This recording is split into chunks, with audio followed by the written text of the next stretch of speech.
Elena mai ke aloha o gel Teraizumi ko inoa. No Mililani maya. He kaka alela ma ke kula kaiulu o Honolulu. Aloha everyone, my name is Jill Teraizumi and I am an academic counselor at Honolulu Community College. I serve students in the carpentry, welding, sheet electrical, and refrigeration air conditioning programs. And I would like to share how I incorporated Olelo Hawaii in my counseling best practice. So my journey started in fall 2018, and this Hōʻala Hou Program has truly changed my life and my perspective on when advising students and helped me to move towards a holistic advising approach when working with my students. This is our cohort number 3, and this was our first day, our first orientation at our METC campus. And so for my action plan, I decided to focus on Native Hawaiian health and wellness best practices. And so I created a presentation for my students that focused on physical, mental, and spiritual lokahi or balance. And so during my presentation, I introduced values of pono, malama, kuleana, and then I had my students break into teams, and they identified how they stayed physically, mentally, and spiritually balanced. And then we had a sharing at the end of the class, and then each student wrote a health pledge, and I followed up at the end of the semester to see if they had committed or kept up with their health pledge. So this is part 1, my presentation to my students, and each group came up with their own group name, and they identified different ways on how they stayed physically, mentally, and spiritually healthy. And so it was one way for students to build palina with their classmates. And then I also got to build palina with my faculty and also my students in my classes. So it was an awesome experience where students actually started to connect with each other and had an opportunity to talk not only about their program requirements, but also about how to stay healthy and balanced. Part 2 was a Malama Aina Day at Lo'i Kalo Park, and Kumu Robert and Kumu Haoli gave a history and a walking tour and a little bit about why that place is so special and how the goddess Haumea resides there. And so once students understood the importance of this place, we had them participate in a community service project. And so they got dirty, went into the lo'i, and they were able to give back to the land, give their energy to this place. And so students in the carpentry, welding, sheet, and electrical programs participated in the Malama Day activity. And so this was considered one way, a culture-based approach to get the students connected to the land. Part 3 was my Koho'olave experience. On July 10th to the 14th, I was invited to participate in this access trip.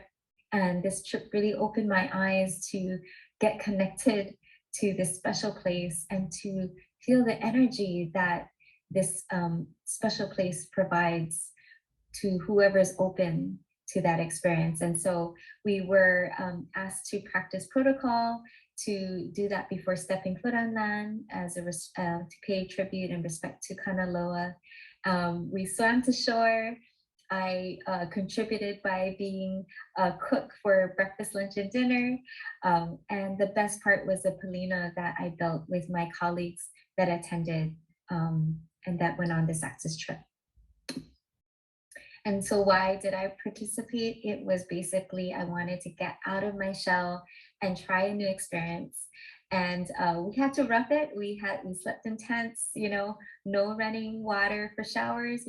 We had to just pretty much camp and rough it through the whole experience. But by doing that, I was able to get connected with my own voice and and I was able to tune into my surroundings and to really appreciate what was there.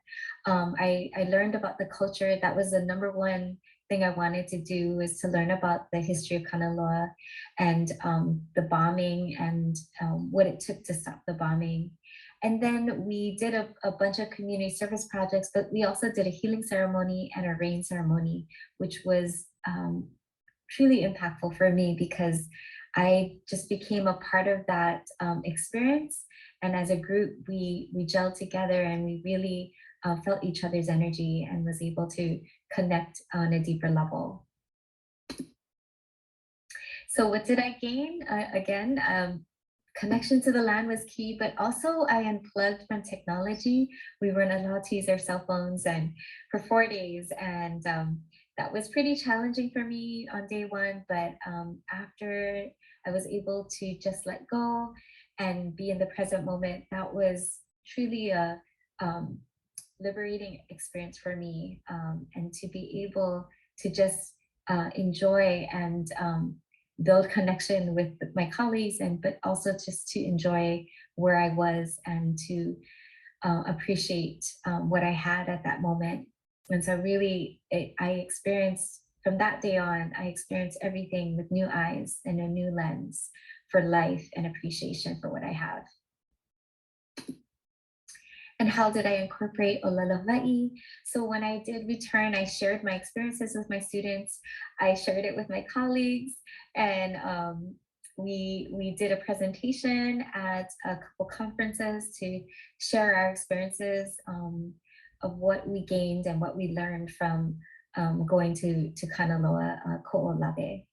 And then what I did is I incorporated Native Hawaiian health and wellness into my counseling best practice when working with my students, and really using the health and wellness practices that I learned in the program and sharing that with my students to make sure that they were physically, mentally, and spiritually healthy or balanced.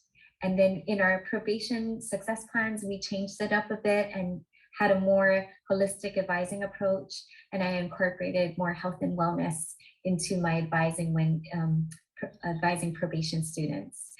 And then I also, during every presentation, I do my best to introduce myself in Hawaiian and to welcome students to the presentation and to create a safe space for students to grow and learn. And so that was something that I incorporated in every presentation I give.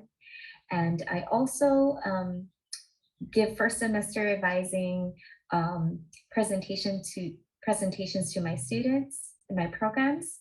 And so I was able to incorporate health and wellness lessons that I learned and share that in my first semester and registration advising sessions.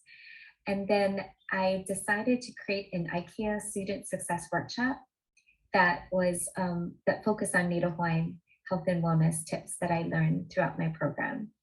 And lastly, whenever I greet someone or I see someone in person or online, I do my best to always remember to use aloha and mahalo greetings to make students feel welcome and to share that aloha with my students. So again, mahalo nui loa for giving me this time to present what I learned, what I gained, and I will continue to incorporate ʻŌʻala Hou in my counseling best practice moving forward. Mahalo.